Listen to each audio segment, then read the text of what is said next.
everyone, I'm Sandrine, this is Americ. Hello. Welcome to a new Game of Thrones review. This week's episode was called No One. Let's talk about it. We're going to be talking about each character, starting with the Hound. Holy shit. The Hound just dished out vengeance this episode. As I suspected, the people that killed Brother Ray and his people were technically Brotherhood Without Banners, but they didn't really believe in what they stand for, so they were doing their own thing, just using the name. For their own personal gain, clearly, and the Brotherhood frowned upon that. So, after killing the other guys, he just walks in the wood with his axe. I love that scene. And then finds them about to be hanged. He's like, hey! They're mine. They're mine. And they go through the entire negotiation. But you missed the return of Beric Dondarrion and Thoros of Myr, which they had hinted at might be coming back because they were mentioning Brotherhood Without Banners and how there were an issue. So they were back, and it's definitely a different encounter than the first time they met the Hound. So as you said, the negotiation of like, okay, you get one. You get one. I get two. I should get two. Can I at least like chop them off? Oh, yeah. You get two, but you just have to hang them. I mean, come on. The best part was, I think, when the Hound himself acknowledges that the fact that he has changed. Yeah. Because he's like, if it was the old me, I would have just killed you guys so that I could kill them however I wanted. And then the whole recruitment spiel and everything. There's like, well, what are you doing? What's your goal in life? I mean, Thoros of Myr, when we first met him, there was already this idea of like, they're here for a reason. And, the Lord of Light answered his prayer when he was losing faith. And now he's like, well, I'm here to resurrect Beric Dondarrion. Beric Dondarrion is here for some purpose. I don't know, obviously he's still alive. And then you're like here too. Just gotta mean something. So the Hound looks like his story is gonna be merging with the Brotherhood Without Banner. But at this particular stage, I know that a lot of book readers are like, Lady Stoneheart is gonna come into the... Lady Stoneheart. Honestly, if you think about it, and I know this is far-fetched, so bear with me. No, Americ. You have a far-fetched theory? Listen. Him coming and joining the Brotherhood Without Banners. Yes. And him having a really close relationship with Arya. And we know that Arya is gonna come back into the mix. Yeah. I mean, Arya did leave him to die. I feel the Lady Stoneheart storyline will come, but it will come via Arya. That is my theory. That is where I'm going with this. And I think that the fact that Hound is meeting up with Brotherhood only reinforces that. I think that the Brotherhood will serve in a way to help the Hound redeem himself further. I'm not sure if the reunion will be as happy as you think it is with Arya. I think Sansa is more likely to want to kill the Freys or get to kill them at this point. Oh, she will have the opportunity. She's closer to them. She kind of mentioned, like, I think she's more into that state of mind where we're going to go kill the Frey if they win the battle. So like I was saying, it's definitely going to be Arya or Sansa. I think George R. R. Martin said they weren't going to bring Lady Stoneheart to the show. It's possible that he's lying, but I don't think they're going to bring her story because I feel like whatever purpose up to this point she had in the book can be fulfilled maybe in a different way. With different characters. I feel it might be a little too much to bring in to try to explain and bring this whole story and who she is, etc., etc. That's just my thought, though. What do you guys think? Are you still hoping for Lady Stoneheart return? You think that's gonna happen? Yeah. Do you think it's gonna be through Sansa, through Arya? Moving on to Varys. Moving on, indeed, because he's also heading back to Westeros to try to get some allies. Mission impossible. No. Yeah, I don't know if it's impossible. Definitely thinking that he's trying to get more allies to get more ships because they need them. But I'm also thinking that on his way, he might encounter Theon and Yara. And he might be coming back with them. It seems like it's one of those encounters that would actually make a lot more sense than Theon and Yara arriving to Meereen and saying, here are our ships, right? Yeah. It feels like if they were coming with Varys as a mediator, it might make more sense. Or maybe they meet Varys, but don't necessarily he wouldn't necessarily go back with them. Maybe he would just kind of send them with a note or something, or he did say they needed allies in Westeros. Are the Greyjoys the only allies they need? I don't think so. So I think he still needs to go to Westeros. For sure. Tyrion having a bad influence on Missandei and Grey Worm. Yeah. It was nice to see them It laugh. was a nice scene. They've been so serious for so long. Like, it's just like, finally, a smile. Yeah, the jokes. Was just very great scene. It really allowed to see a different, range for and both we of got those. a cute Grey Worm looking at Missandei laughing, and you're like, oh, yeah, you guys are so cute. Stop it. But this all ended when the arrival of the Masters. To be blunt, Tyrion fucked up. Yeah, he made an assumption and he was wrong, right? Like, he thought that he could basically bargain with them. And Missandei and Grey Worm were very clear, you cannot bargain with those people. I think he underestimated what emotions can do. Because I feel like the Masters wanting their slaves back is very emotional response to, like, I will not let you tell me what I can do. These are that's my property. And I think that the fact that Daenerys is back. Yes, she's like, what the hell happened, guys? Is going to be very interesting because clearly she's pissed. She looks pissed, right? She's gonna be, she's gonna act, but she also has limited options, right? At this stage, she doesn't have ships. Her Dothraki are not there yet. We see Drogon flying away. Now, is he going to go, burn down the ships, or is he just kind of, he's like, all right, I'm done. I'm leaving now. But if you think about it from her perspective, she would actually be happy to see the ships because she arrives. She thinks she still has ships. No, she still has ships. And then she was gonna find out that she doesn't. Yeah. And all these guys who are there are actually bringing ships. So she might be considering a way to try to take advantage of them. Yeah, unless you burn them down. I mean, but she wouldn't burn them down. She needs ships. That's true. Right. So you might have to burn them down. She's gonna be in a really interesting conundrum. And in my opinion, the Masters are actually gonna make it on the land. Are gonna start invading, which is gonna be shown by one of the scenes that we haven't seen yet, where we see the Sons of the Harpy in the city yet again, right? But I think that the way she's gonna get out of it is with the other two dragons. Okay, with how with the other dragons? Okay, time for another crazy theory from Americ. We should have like a title sequence. Crazy Americ theory. Here's the other crazy theory. I think because she's pissed, she's probably gonna say, Tyrion, get out. Like, you've messed it up enough. She's probably gonna put him, in jail, or even be pissed off and throw him with the dragons. I don't think so. It's possible. And it's in that moment where the dragons are gonna be like, hey, I'm not gonna kill him. He's our rider. Secret Targaryen? Secret Targaryen. Come on! Don't you think this is gonna happen? I don't think she would throw Tyrion. I think she would. In a cell for trying to save the city and just making a mistake. If she punished everyone for making mistakes and making a bad decision, I just wouldn't really follow her. I still like my crazy theory better. I'm just gonna say. Let's move on to Riverrun and all the people there. There's Brienne, Podrick, Jaime, Bronn, Blackfish, Edmure. It's like a mini reunion. Bronn and Podrick. Yeah. So this whole time I was worried. I mean, when it was Bronn, I kind of thought, well, they do know each other, but you never know. But it was like a sweet reunion. And I like that Bronn is teaching the things that Brienne wouldn't teach Podrick. Lesson number 1, assume everyone wants to hit you. Made me long for the good old days at King's Landing with Tyrion and Bronn and Podrick. The real reunion that I really thought was awesome was Brienne and Jaime. Jaime Anne. We talked about it last week.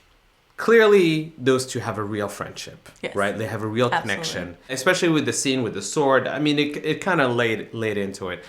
For me, I think the most heartbreaking part was them sort of, or Jaime kind of saying, lifting his hand and kind of waving bye to her in a very innocent, in letting her know, that's like, cool, I'm letting you go. Yeah. And her waving him back, and it was almost like a sign of, we really care for each other, but we also understand that the circumstances in our lives make us on opposite sides. It's like Romeo and Juliet without the epic kind of love story. I guess it's more of like a friendship in this case, although Brienne would be like but I think it's a deep friendship. It's a very deep friendship, deep connection between the two, and they're torn because of the houses they were born in a way, and who they pledge alliance to.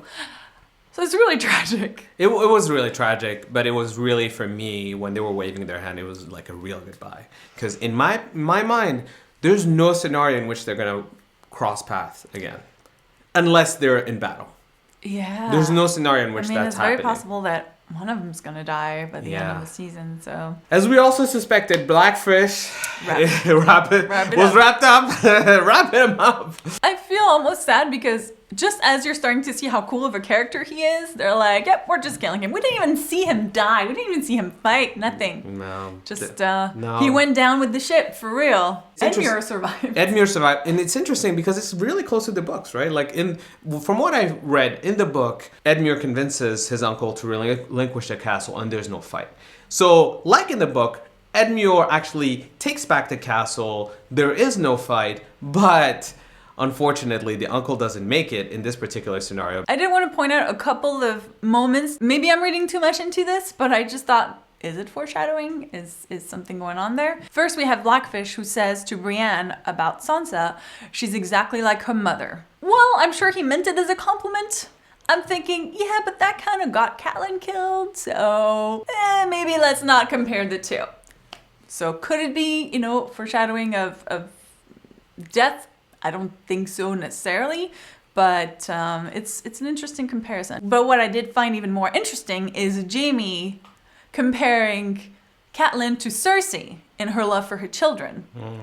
And I think it's fair to say that Catelyn died for the love of her children and trying to, save her family. Yeah. And could that also foreshadow Cersei dying for the love of her family or whatnot? Actually, I think that I agree with your second foreshadowing more. I do think that equating Catelyn and Cersei is very much in line. And I do think that their love of their children is what really ultimately brought them to their deaths, right? Like they were trying to do things for their children and failing all the way through their ultimate demise. And I think that that's where Cersei is going, really. And I'll add another layer to this. Oh. Jaime, his love is not for his children. The love above everything. His love above everything is Cersei. So is that what's going to kill him? He has regained Riverrun, so he can now go home. And we know that Cersei is in trouble. Yeah. So now I'm thinking, if anything happens to Cersei, he's going to try to do everything he can to save her, get her out, which would possibly put him in danger. And I think Jaime is willing to die for Cersei. So, yeah. Is it foreshadowing for, one or the other, two of them dying? I think two of them. If I had to put my money on something, I think Cersei and Jaime. That leads me to talk about Cersei. And there were three really big moments, I think, in this episode for her. The first moment was, I choose violence! Oh, yes, finally. I thought it was going to be more of a fight, more of an epic thing. I choose violence. Oh. Really just ended up with the mountain tearing off someone's head and spine. I love how you're like, I thought it was going to be bigger than just a mountain tearing off a head. Like, that's like the bar that Game of Thrones has set. It's like, oh, it's just a head torn away. Well, that's not really exciting. Yeah, I think it sent a really clear message to the faith that trial by combat might not be where you want to go with this.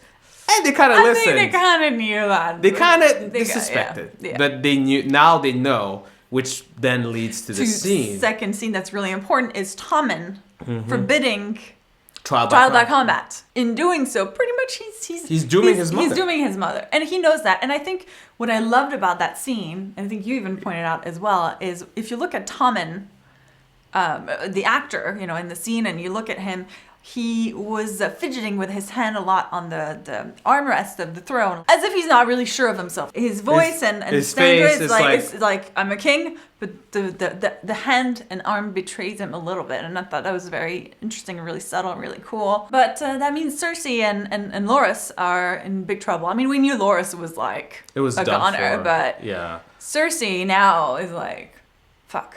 Here's the thing I'm wondering, though. We're 100% sure that Cersei's not manipulating her son anymore, right? She's completely lost. Like this, I feel at this stage, if she is, I don't know I don't know how, but this is crazy, right? But the scene where she's talking to Qyburn and referring to the rumor, and Qyburn saying that there's something to that rumor, and it's bigger than what we thought. Yeah, it is possible that it's one of two things, right? Theory time! One, there's a theory that the High Sparrow is not who he says he is. And instead of being this benevolent priest of some sort, instead he's actually the Lord of Castamere, whose house was completely decimated and who's here for vengeance and to take over the throne in the guise of being the High Sparrow. So that's theory number one. And just as a reminder, the Reigns of Castamere, the song that we heard at the Red Wedding, and that is sort of the Lannister song, refers to them, Tywin killing all of the House Rain who lived in the castle of Castamere. So they burned down the castle and then they made the song Reign of Castamere. Theory is he could be the last remaining